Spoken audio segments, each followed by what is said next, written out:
have this book with me, Atomic Habits. I don't like the way I tend to articulate myself when I talk or try to get a point across, so I think reading is going to help me. Implementation intention is a strategy you can use.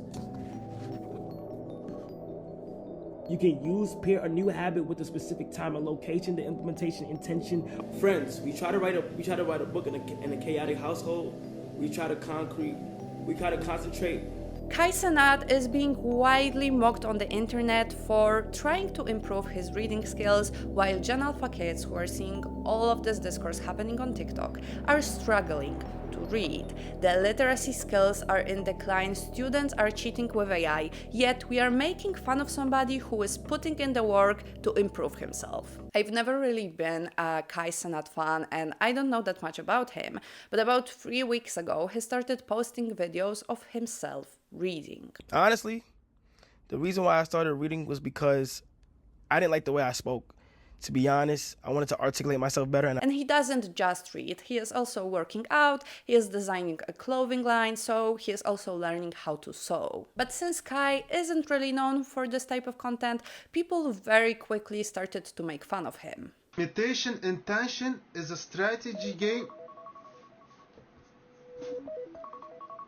And there are also people pointing out all the things he's doing wrong. His cadence is really off. I would even say it's kind of jolted, where he emphasizes random words and speaks really quickly, but it's almost like you can tell he's not reading and understanding what he's reading, he's just saying the words that he sees. If you don't understand and haven't learned something or can't explain the concepts that you read in a book to someone else, then there was no real point in you reading it. My biggest recommendation would be to slow down, really look at the punctuation and how it affects it. For example, we were taught very young that you should pause for 3 seconds when you see a comma. Obviously, you don't do that now, but it makes it a lot easier for you to understand how to go about reading the book, so it sounds almost like you're just speaking from the top of your head. Maybe she was just trying to give out some genuine tips, but this video came out very judgmental. And one comment under some TikTok of Kai reading particularly stood out to me. Hating on someone improving is bad, not when it was something they should have been able to do 10 years ago. Yeah, but he wasn't. He wasn't able to do this and now he's learning. He's trying to make up for the fact that he wasn't able to do this in the first place. And to be honest with you, I don't know much about Kai Cenat, right? I don't know his background, where he grew up, etc. But I think if you get to the age of, 16 or 18 and you don't know how to read properly, someone somewhere failed you. Maybe it was the system, maybe it was the parents or the teacher, but I don't think it's entirely on you if you end up being an adult who cannot read. This is such a basic skill that I cannot believe he managed to graduate from high school. And if someone let him out of that school with that reading level, I'm not surprised he never cared if he does it well or not. We are now making fun of people trying to learn. I feel like it's always been like that. People trying to better themselves are looked at as weird, embarrassing, or cringe. It's a projection of their own internal fears and self-doubts. No, what's embarrassing is being illiterate at 24. I'm all for everyone trying to better themselves, of course, but you shouldn't be learning to read at 24, and if you are, I'm not celebrating that, sorry. And to be fair, it is embarrassing to be illiterate at 24, especially when you had access to education your whole life. But what's even more embarrassing is making fun of somebody who's trying their best to remedy this situation. Yes, he should have paid more attention at school, but he didn't. Maybe it took him a little while to realize it's a problem, but there he is. But what a lot of people are also saying is that it's all performative. Now that Kai Cenat's brand change has become way more obvious, a lot of folks are starting to backtrack their stances where they originally stated that Kai Cenat is not performative. But here's the thing, you would have known that this was performative from the jump if you knew a little bit about how the bourgeoisie always tries to trick you.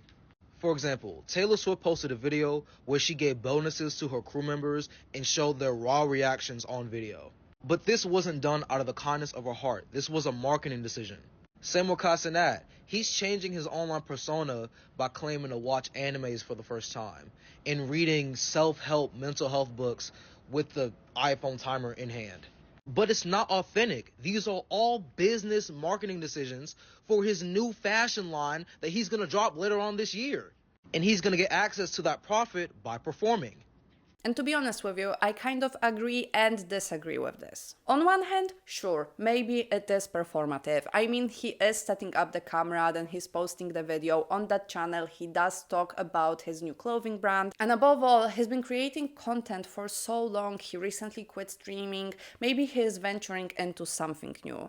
But on the other hand, who cares? Like, who gives a fuck that this is performative? First of all, even if this is a performance, he is still doing it. I mean, he records his entire 15 or 30-minute sessions of himself reading, so we can see that he's actually doing that. It's not just a snippet of it, it's the entire session. Second of all, I just don't care at all. Even if it's all just a bait, I hope more people bait others like this. I mean, if you want to get some attention, if you want people to talk about you, and your way of going about this is to read, then this is great for all of us. We have creators baiting people with the most vile, controversial opinions. We have people being mean to others, endangering themselves, wasting tons of food just to get some views. And this guy is getting hate because he's reading a book and it's performative. Kai is putting himself up for this ridicule. He is doing a very vulnerable thing. And yes, maybe he is hoping for all the jokes and controversy we are seeing. But I don't care because a bunch of kids are watching him learn. And sure, maybe Gen Alpha isn't really Kai's key demographic. I think it's mostly Gen Z or older people, but Gen Alpha knows who he is. I mean, he's made videos with people like Mr. Beast, so obviously they know about him. And they are also now seeing all of this discourse because the app is full of people making fun of Kai reading. And he is just showing them that they can use their phone to do something else than just watch brain rot. Spontaneity. How do I pronounce that? Oftentimes when I don't know what a word is pronounced, I get to look at how it's pronounced and what it even means. Spontaneity. Spontaneity. The condition of being spontaneous. Spontaneity. Spontaneity. Spontaneity. Like in this clip, he struggles with a word, so he picks up his phone, Googles it, and shows that this is what the phone is for. Like, you have the knowledge of the entire human race in your pocket, and you don't really need much more to become a better version of yourself. And he's showing them even more than that. He's showing them that it's okay not to know something and learn it. That it's okay to do something that you struggle with, because with time you are going to get better. And he is also showing them that learning is valuable. And I think this is a lesson Gen Alpha really needs to hear. These kids can't read. They can't decode. They have no vocabulary, no background knowledge. I've never seen anything like it. For context, for 8 years, I taught a self-contained program for significant language-based learning disabilities. Like, it was the most restrictive environment. It was the step before being sent to a specialized school. And my 5th graders with significant language-based learning disabilities could write better than non-disabled 7th graders can now. They can't write a sentence. They don't know what state they live in. They don't know what region of the country they're in. They have no background knowledge. Most of them don't know who the president is. They're coming to school with no background knowledge. They have very low skills. And yes, part of my job is to help them find those skills. And as a special education teacher, I'm obviously going to be working with students who require specialized instruction. But I'm not talking about specifically my students. I'm talking about students in the grade, period. And this was the case last year. They can't take notes. They can't even attend to a video. They can't even attend to a 3-minute video clip. I can play it, I can tell them what it's going to be about, I can summarize what the video did, and not a single one can tell me what the video was about. And this is something that's been said by multiple teachers, that Gen Alpha just dead as can't read.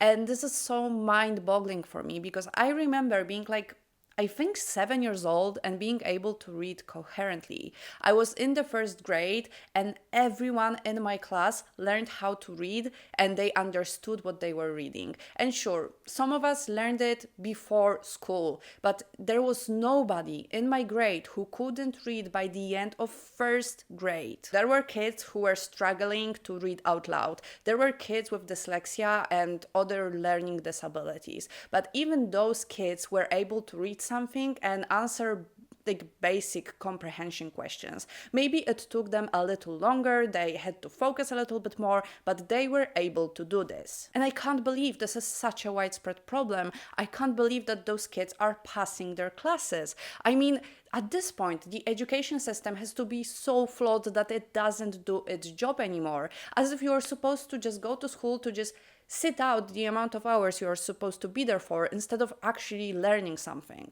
And I teach at one of the more affluent schools. When I tell you that these babies cannot read, they cannot write, and they cannot comprehend, I'm not being funny. I'm being dead serious. It doesn't exist.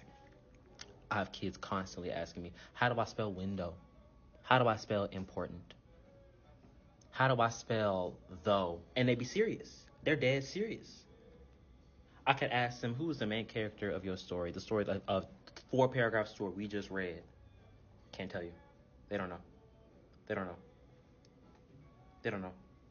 It took us 4 weeks to get through how to answer a question in a complete sentence. And this is not a new problem. Those TikToks are like from 2023 or something. It's not a new problem that we didn't know about. It's been happening for a while. They go to school, underperform for their age, then they come back home and they play games or watch TikToks or whatever. And sure, it's not all kids, but it's enough for it to be a widespread problem. According to the National Center for Education Statistics, average scores for age 9 students in 2022 declined 5 points in reading and 7 points in mathematics compared to 2020. This is the largest average score decline in reading since 1990 and the first ever score decline in mathematics. And sure, the pandemic happened and kids weren't in school, but in 2024, the average reading score for the nation at grade 4 was 2 points lower compared to 2022 and 5 points lower compared to 2019. It isn't the same data, but I just couldn't find the data for 2024, so this is the best I got. But it just shows that the literacy skills are still in decline. For Gen Alpha, learning to read is becoming a privilege, we read in Business Insider. Increasingly, younger kids were not nailing basic reading skills before third grade, a crucial window. Those who miss it have a tough road ahead in middle and high school. Even adept readers in their tweens and teens have become afraid of complex or extended reading tasks and more comfortable with short text or bite-sized summaries. McGoon, who has a doctorate in education, shared one stark example. With struggling readers, he hands each child a book upside down and backward. They should be able to turn the book the right way up and open it at the first page, he said. These days, some students aren't able to do that. And I'm afraid we're all cooked because of this. Soon, we will have an entire generation of people like Kai Cenat who are 24 and cannot read properly, and I don't think any of us will be happy about it. Learning to read isn't just about getting a grade, it can reverberate throughout someone's career and personal life. Want to vote? It helps to be able to read and comprehend complex material. That's why it makes me so mad to see people mock Kai and then being like, oh my god, but he's 24, he should know how to read. I don't think bullying will help the situation.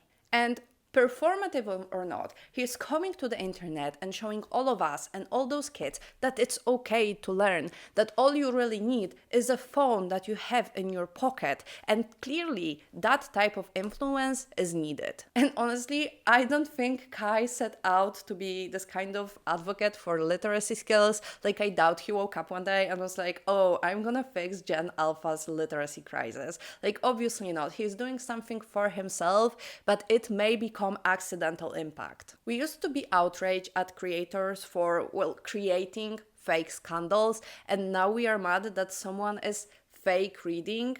Like, maybe it is for attention. Literally everything online is for attention. If that's performative, please perform harder. Because the truth is, a generation being afraid to try, to look slow or behind or dumb is way scarier than some guy mispronouncing a few words on camera, because that's what's happening here, right? Everyone is terrified of being seen learning, everyone is terrified of not immediately being good at something, and that is such a pathetic standard to build a life around. Meanwhile, the same people who are mocking him are going to end up in a future where basic literacy skills are going to determine who gets to work, who gets to vote, who gets to participate in public life. And then we'll all be asking ourselves, how did it get so bad, when the answer is right in front of us? Nobody is learning anything, and we are laughing at people who are trying. And maybe that's the saddest part. We got to a point where choosing self-improvement is cringe, where trying is cringe, and this is horrible because, in my opinion, the only alternative to trying is rotting. So yeah, let him read, even if it's performative. Maybe some kids will see him and start copying him. Maybe they will struggle, but there is a hope that this will bring some positive impact. If a streamer can accidentally make learning feel normal again, then maybe we are not entirely cooked.